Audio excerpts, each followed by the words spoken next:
Sehingga kita di beberapa surat atau di surat Isra tepatnya itu kita diistilahkan dzurriyyataman hamalna ma'anu. Sehingga kita ini punya dua status, Bani Adam dan Bani Nuh. Kenapa demikian? Dzurriyyatu Adam pernah inqorodur, yaitu ketika kena tufan itu habis semua kecuali orang 80 yang ikut perahunya Nabi Nuh. Sehingga generasi setelah itu disebut Allah dzurriyyataman hamalna ma'anu. Mengenai sampean semua ini keren karena turunannya Nabi Nuh. Tapi aja nyanyi habaib gak level. Awal ma tekan wintane perkara nazala kang tumron apa mafil atimati ing dalam masalah pakanan di Makkah ing dalam Makkah iku kullu ajidu fi ma uhiya ilayya muharraman. Wa bil Madinah ing dalam Madinah innama harrama alaikum maitah. Ini ku ayat innama harrama alaikum maitah. Terus kula terangaken iki penting sekali sing kedah jenengan pahami. Jadi ulama itu bisa berdebat tentang awaluma nazala, napa awaluma nazala. Tapi kita tidak penting ikuti debat itu khasnya ulama. Tapi sebetulnya ada solusi. Solusinya itu mirip seperti awaluman amanah, mirip awaluman apa? Amanah. Sekarang jenengan angen-angen nggih. Nabi ketika dapat wahyu pertama, saya ulang lagi ya, Nabi ketika dapat wahyu pertama, itu kan semua tarikh sepakat. Pertama sing dikandani kanjeng Nabi Khadijah. Sinten? Sayyidah Khadijah. Pertama beliau komunikasi, beliau manja sebagai seorang suami sampai ngendikan dathiruni zamiluni. Seperti yang saya terangkan kemarin, domir jamak itu karena Khadijah bismil ahli, makanya pakai mukhotob jamak apa? Mudzakkar. Harusnya kan zamilini. Kalau pakai standar apa? Nahwu mukhotobah mufradah. Tapi ini pakai apa? Zamiluni. Berarti pakai apa? Domir jamak mukhotob bismil ahli karena Khadijah bernama Ahl itu keluarga. Setelah Nabi curhat itu, jawab Khadijah malah ini yang saya tunggu. Karena Sayyidah Khadijah itu tahu suaminya itu calon Nabi itu mulai nikah. Yaitu beliau nikah umur 40 tahun, Nabi umur 25 tahun. Tapi Khadijah tahu betul kalau ini calon Nabi, karena beliau pernah mengutus Maisarah untuk nderekno tindake Kanjeng Nabi. Maisarah itu nama lelaki. Sehingga mukjizatnya Nabi sudah kelihatan. Kalau boleh dibahasakan mukjizatnya Nabi sudah apa? Lalu ketika pertama diceritani Nabi ketemu malaikat di Gua Hira, normalnya awaluman amanah itu Khadijah.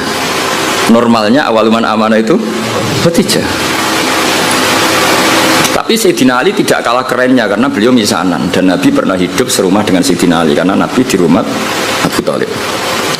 Abu Bakar juga gak kalah kerennya karena teman dekatnya Kanjeng Nabi, Sohib. Zaid bin Harisah itu juga gak kalah dekatnya karena Zaid ini candalemnya Khadijah sing derekno Kanjeng Nabi. Dari sekian status keren ini kemudian kalau kita berdebat awaluman amanah mutlakon, orang boleh bilang Khadijah, Abu Bakar, Ali, Zaid bin Harisah. Sehingga di bab berjanji itu pakai jalan tengah. Awaluman amanah minar rijal Abu Bakar, wa minan nisa Khadijah, wa minas sibyan Ali, dan wa minal mawali Zaid. Nah, itu kompromi. Apa?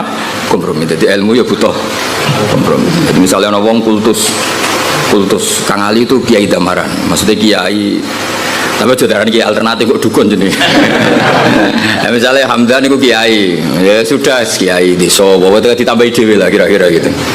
Karena mau tidak mau, jadi misalnya orang ya kayak di sejarah NU lah, ada yang bilang NU itu pendirinya Syekhona Khalil, karena yang dapat alamat itu Syekhona Khalil. Tentu penanggalan yang gampang ya Mbah Hasyim Asy'ari, karena ketika dimaklumatkan, diresmikan, dibakukan itu era Mbah Hasyim Asy'ari. Tapi ada saja yang ngendikan min haitsu ide ya Mbah Hasyim Syekhona Khalil. Itu normal saja.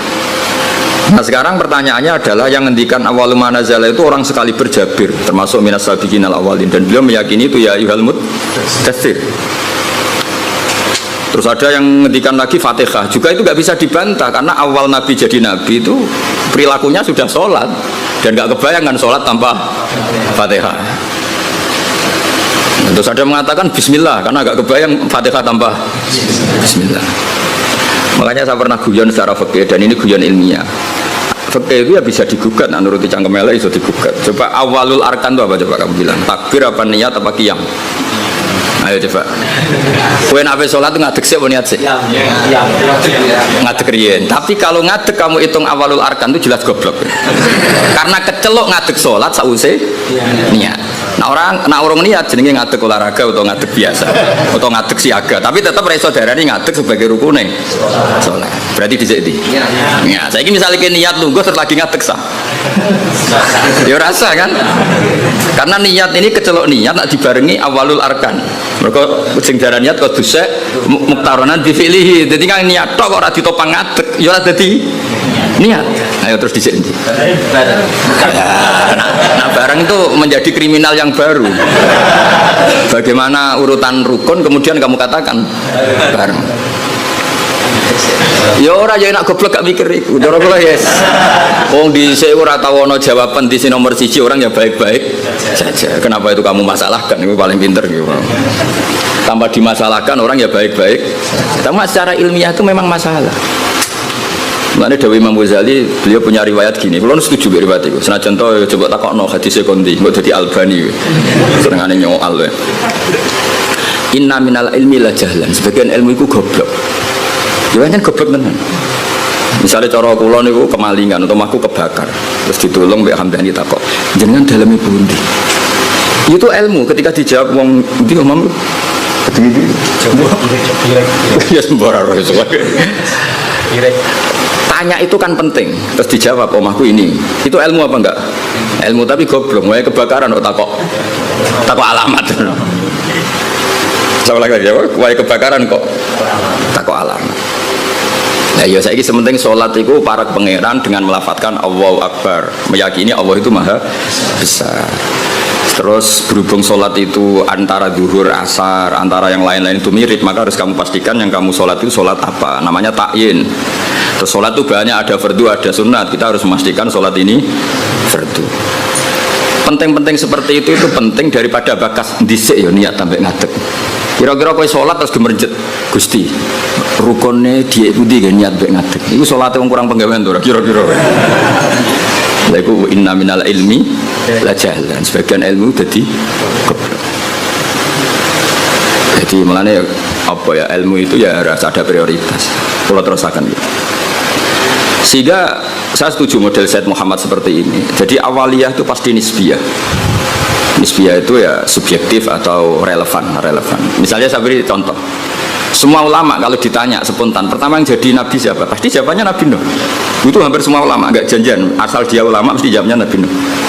Ya mesti orang yang bantah, kok buatan Adam? Karena spontannya ulama itu mesti ngikuti Quran. Enggak ada surat Adam, yang ada surat Nuh. Nah kenapa surat Nuh? Karena ini sudah keren. Jadi Rasul sudah memenuhi standar Rasul. Ono umate, ono sing musuhi, ono sing anut, seru. Ya sekarang kalau jadi kiai wes ono sing ngaji, ono sing turu, ono sing ora paham gayane paham, macam ono sing ora paham malah mikir wong liya macam-macam. Itu kan seru. Wes memenuhi kriteria jadi kiai. Nabi Adam ya nabi, tapi terus ditakoki terus nabeni sapa? Wong ning swarga. Ada gugatan yang kita ini menjadi kalah. Terus nabeni sapa? Wong ning swarga. Terus ya Nabi sausé turun ning bumi lah ya mbek anak-anake, sanggepe bina anake. Sehingga meskipun kita yakin Nabi Adam itu nabi, tapi ulama spontannya pasti bilang no, spontannya. Makanya terus akhirnya ulama tengah-tengah. Awwalu nabiyyin Adam wa awwalu rasulin ba'atsahu wa iku no. Lah itu jadi kompromi napa? Kompromi. Paham ya? Jadi akhirnya wow. Misalnya wow kiase wow. Dong ya. Nah itu ya kira-kira gitu. Jadi kalau ada polemik awaluman amanah ya tahmilannya proporsinya seperti ini, paham ya? Kalau ada apa polemik awaluman azala ya tahmilannya seperti ini. Sehingga kita ini coba jenengan sekarang ini turunannya Nabi siapa? Sekarang jenengan ini wajah-wajah di depan saya ini turunannya Nabi. Nah, denda itu yang Nabi Adam. Kalau yang turunan Muhammad kan habaib itu. Nah ini saya cerita. Nah itu ya benar, tapi ada salahnya. Kamu bilang Nabi Adam itu ada salahnya. Karena dzurriyyatu Adam inqaradu itu habis. Illa ma kanu min dzurriyyatin Nuh. Sehingga kita di beberapa surat atau di surat Isra tepatnya, itu kita diistilahkan dzurriyyataman hamalna ma'anu. Sehingga kita ini punya dua status, Bani Adam dan Bani Nuh. Kenapa demikian? Dzurriyyatu Adam pernah inqaradu, yaitu ketika kena tufan, itu habis semua. kecuali orang 80 yang ikut perahunya Nabi Nuh. Sehingga generasi setelah itu disebut Allah dzurriyyataman hamalna ma'anu. Mengenai sampean semua ini keren karena turunannya Nabi Nuh. Tapi aja nyanyi habaib gak level ibu turun. Cuma ini cerita. Nah itu ya sah, kita dikatakan dzurriyyahnya Adam ya sah. Dikatakan dzurriyyatun Nuh ya sah karena dzurriyyatu Adam pernah habis kecuali yang 80 ya jari ini 80 aku ya ora tau ngecek. Wah ini riwayat itu jenenge apa? 80. Mau takono. Mosok tenan Gus. Ning manifest piye piro iku 80 penumpangnya apa sak krune. Wah, apa. Oh, cangkem elek ngono. Ora paham kok takok.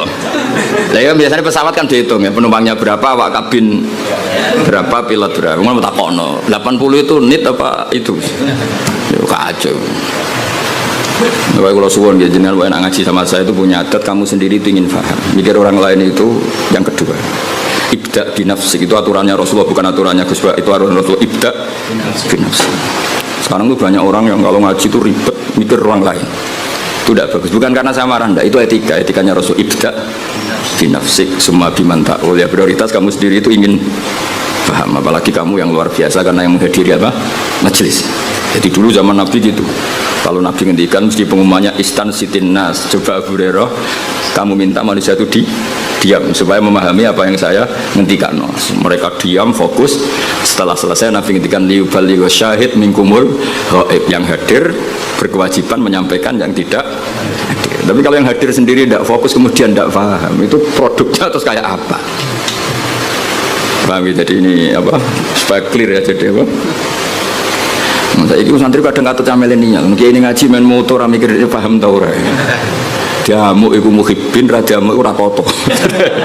Cuma ini saya peringatkan ya, karena ini supaya ngikuti Rasulullah Shallallahu Alaihi Wasallam. Jadi Nabi di semua kebaikan Nabi ngendikan apa ibda binafsi, diri kamu urus sendiri, baru mikir summa biman ta'ul, orang yang kamu rumat.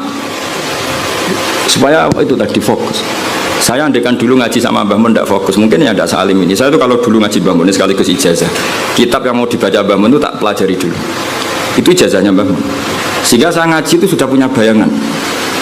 Misalnya saya baca ya jibu ala kulli mukallafin, misalnya ad-dukhulu kadza wa kadza, ad-dukhulu fil Islam ini. Sehingga saya tinggal ngecek bacaan saya yang saya putuskan tadi malam dengan yang dibaca Mbah Mun itu mirip enggak? Kalau mirip 50% berarti setengah ngalim kan gitu. Lah nak benernya mau 20% berarti goblok gitu. Nak benernya mau 10% goblok banget gitu. Nak keliru 100% ora pati menuso. Mosok goblok kok nganti gitu itu. Tapi nak bener 90% wis ketok santri kan wajar tetap kacek 10% mbek guru. Nak persis malah sawangane kok saingan. Jadi sesuai. Sehingga saya itu pede. Ketika saya kecelok orang alim itu pede saya karena saya berkali-kali baca kitab yang saya putuskan itu mirip bacaannya Mbah Mun. Jika saya baca kitab di mana-mana itu pede. Wong miripku sampai Mbah Mun itu saya ingin Hamdani ini kan enteng maksud saya itu. Dan ini sekaligus ijazah. Sekarang enggak, orang ngaji itu blank. Halamannya ora roh. Halamannya ora roh bar kok kotak kowe ngaji Gus Pak digo meneh. Terus kok majelis takok, halaman piro iku? Malah kadang ketemu kancane takok, "Saya kei nomor WA." Terus cocokan jenengan tiyang pundi wis kenalan. Iku apa ngaji apa golek kenalan? Iku kelakuane wong ngaji apa kelakuane wong multi level? Kok golek kanan kiri. Sehingga orang-orang alim dulu memang gitu. Makanya dulu ngaji itu korok itu alas murid yang baca di depan guru. Sehingga saya ketika Mbah Mun ngersakno saya baca itu ya pede, beberapa kali disuruh cari takbir ya pede, percaya diri karena tadi.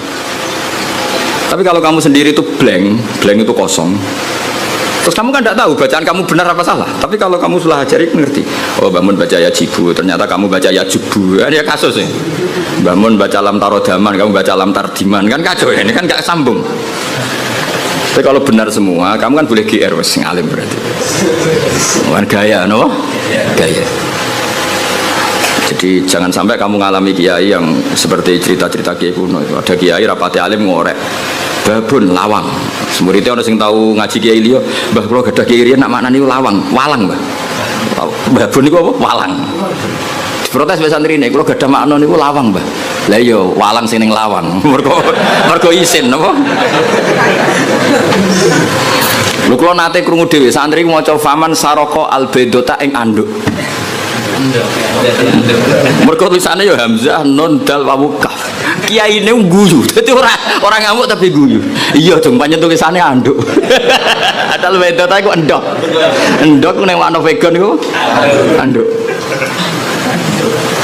Sing repot bumi dadi bom. Wal ardalan bom. Bareng didelok bumi. Bumi ya. Kasus ini. Di apa ya? Saya mohon lah. Makanya Quran tuh ngendikan inna fi dzalika ladzikra liman kana lahu qalbun aw alqasam'a wa huwa syahid. Jadi syaratnya ngaji itu alqasam'a. Cara Jawa iku ya menteleng ngrungokno. Wa huwa syahid, dia siaga. Syahid itu bersaksi. Jadi ngaji itu syaratnya dua, ngrungokno tenanan terus wa huwa syahid. Dia pikirannya kosong kecuali untuk urusan ngaji. Ya, jadi ini peringatan semua muhibbin saya supaya ngaji itu punya aturan yang digariskan Allah dan Rasul. Meskipun kita tidak akan pernah sempurna, nggak masalah. Tapi kan lumayan karena ingin memenuhi definisi itu. Jangan dari awal ngaji targetnya sowan. Gua pengen ngaji, gua pengen kenalan baik kiai ini ngaji ya ngaji saja, tidak usah. Supaya fair kalau kita ingin. Zaman sahabat juga gitu, tidak semua yang ngaji sowan Rasulullah ya ngaji ya ngaji. Mereka istimewa, bahkan nggak berani sowan Nabi kecuali ditimbali karena takut ganggu. Masyhur itulah tadkhulu buyutan Nabi illa ayyudzana lakum. Karena Nabi sekali masuk rumah itu milik istri, milik keluarga, milik cucu. Sehingga Nabi sekali di dalam itu nggak ada yang berani sowan karena sudah milik keluar. Katanya Nabi kalau sudah keluar ke masjid, ke sufah mereka berani matur karena kalau Nabi keluar ke publik berarti milik publik. Itu dulu sudah ada aturannya.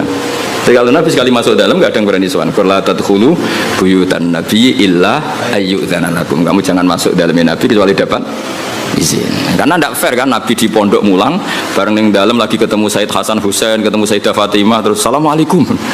Kadang lagi dahar assalamualaikum, bayangkan. Lha aku ora rasane dadi kiai Kang, dadi aku berak protes. Ngaji rong jam kesel mulai. Lagi mangan sak puluhan assalamualaikum, coba bayangkan.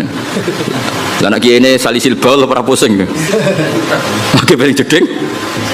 Assalamu. Padahal ngempete pas ngaji wis dimpet. Mlebu dalam lagi paling jeding. Assalamualaikum. Makanya orang itu harus punya etika lah. Aturan lah, supaya jelas. Bukan apa-apa, karena ini sunnah Rasulullah yang menurut saya sangat rasional. Jadi ngenakno lah. Kiainya kalau ngaji di publik ya fokus, ketika di dalam ya milik keluarga. Jadi keluarga gak komplain karena punya hak, punya Nabi, ya. Publik ya gak komplain karena ya memberikan waktu untuk publik. Ya taruh saja misalnya saya pas ngaji begini kok bojoku kok pengen blonjo kan orang arah jalur duit karena ngergani pas ngaji. Kan juga nggak fair, keluarga sudah membiarkan kita fokus ngaji, sementara kita pas sampai keluarga sampai ganggu, itu kan nggak fair. Itu makanya Quran itu luar biasa. Makanya terusannya ayat walau annahum sabaru hatta takhruja ilaihim lakana khairal lahum. Orang-orang yang sowan Nabi itu harusnya menunggu ketika Nabi keluar ke masjid. Lakana. Jadi walau annahum sabaru, seharusnya mereka itu sabar sampai Nabi yang keluar kepada mereka. Lakana khairal lahum, karena Nabi ketika keluar ke masjid ternyata Nabi sudah siap milik publik. Paham ya? Tapi kalau Nabi sudah di dalam, artinya Nabi milik istrinya, milik cucunya, milik keluarga. Dong ya gini, supaya apa ya, sama-sama enak gitu. Apa? Sama-sama enak dan betapa aturan Islam di luar biasa. Kalau ini tidak saya terangkan, mungkin sama cara berpikir kok disewani angin. Mungkin sing goblok kok malah nyoal. Malah komplain gitu, lucu kan? Jadi ini luar biasa menurut saya, aturan Islam ini luar biasa. Jadi karena saya ngalami lah, jadi supaya fair, ini bukan saya nuruti nafsu ngomong ini, enggak, sama sekali enggak, nuruti betapa Islam telah mengatur kita sebaik mungkin. Nabi sekali di masjid itu orang tanya apa saja, sampai wong junub ya takok Nabi, wow kalau ngumpuli bojo kula tapi ra iso inzal, kula kedah sepundi, apa saja ditanyakan Nabi. Mulai wong di ijazah, kula utange kathah, ijazah sepundi Nabi. Mulai sing rapayu rabi nggih matur, sing kumpul bojone ra iso inzal yo matur. Ora iso inzal kowe ganteng bojo melek piye carane misalnya ya ora roh. Ya ora roh ora iso inzal coba takono sebabe apa Gus ora roh. Sing paling mungkin sebabe ya ora pati ayu. Sing paling mungkin. Utawa ayu pas bojomu merengut terus mbah lah suara roh pokoke. Lho itu araita ya Rasulullah kada wa kada walam yunzil. Zaman itu Nabi sempat jawab di periode Islam innamal ma minal ma. Jadi wajib apa? Ya seperti itu pernah ada periode innamal ma. Jadi wong wajib adus nain inzal. Kemudian itu menjadi mansuh, ketentuan itu dinasah, dibatalkan. Terus Nabi ngendikan idza jalasa baina syu'abi al-arba faqad wajabal huslu. Akhirnya di periode fikih sudah mujma'alah, hampir mujma'alah lah. Iltiqaul khitanan. Jadi bukan inzal tapi apa? Iltiqaul. Itu ya Nabi ditanya ketika di masjid. Jadi ketika di dalam ya sahabat yang punya etika terutama itu sudah tidak berani. Makanya disebut innal ladzina yunaduna kami wara'il hujurat aktsaruhum la yaqilun. Jadi orang-orang Bedui nak sowan Nabi ning dalam masjid watok-watok. Assalamualaikum. Ya ku waca dhewe ayat aktsaruhum. Mbak ora pati ison terusno. Terus ada aturan walau annahum sabaru hatta takhruja ilaihim lakana khairal lahum. Jadi Nabi itu punya jam keluar ke masjid. Terus beliau biasanya duduk-duduk di teras masjid di sufa. Kemudian beliau tanya ara'aitum kada wa kada. Terus sahabat ada yang tanya, ya Rasulullah saya punya masalah ini, saya punya iskal fikih ini. Nah sing sugih-sugih takoke keren, paling keren ya takokane wong sugih. Kuwi nuti yang sugih Nabi dhuwit kula kathah, sing perlu tak kei izin. Nah, ono sahabat, ono wong kudus ngono ya keren. Lha disebut yasalunaka madza yunfikun. Nah wong saiki gak takok kiai carane sugih, ngono kon barokah. Wong kiai dhewe ra sugih takoki carane sugih, malah ngenes to kiai ini. Lu kiai ini dhewe ra sugih kok takoki carane. Malah ngenes to kiai ini. Tapi dhisik sahabat ku nak dhuwit akeh takok. Yasalunaka madza yunfikun. Kulo dhuwit kula kathah, kula kekno sinten. Terus kulma anfaqtum min khairin falil walidun. Nabi itu orang yang sangat jujur. Nak dhuwit meluweh aja prioritasnya wong tuamu, kerabatmu. Cara kowe dadi kiai ini, gurumu. Alhamdulillahirabbil alamin. Kita sudah dengarkan bersama-sama penjelasan Gus Baha tentang apa yang lagi rame, yang lagi marak diributkan, yaitu nasab Nabi Muhammad SAW. Kita harus berhati-hati. Semoga setelah kita mendengarkan kajian ini kita bisa menyimpulkan apa yang disampaikan oleh Kiai Haji Ahmad Ba'udin Nur Salim atau Gus Baha, bisa menambah ilmu dan wawasan kita tentang beragama sosial yang lebih baik lagi. Terima kasih. Kami segenap admin, jika ada salah kata dalam isi video kami mohon maaf yang sebesar-besarnya. Oke saudaraku, terima kasih atas supportnya. Mudah-mudahan kita semuanya dilimpahkan rezekinya, diberikan kesehatan, dimudahkan segala urusan kita di dunia, dan kita selalu istiqomah dalam menjalankan ibadah agar kita bisa selamat di dunia dan di akhirat. Amin amin ya rabbal alamin. Terima kasih. Bila berkenan yang baru bergabung bisa like, subscribe dan komen, dan nyalakan lonceng notifikasinya agar kita bisa tetap bertemu lagi ngaji bareng golek ilmu. Terima kasih saudaraku semuanya, sampai bertemu di video berikutnya. Assalamualaikum warahmatullahi wabarakatuh.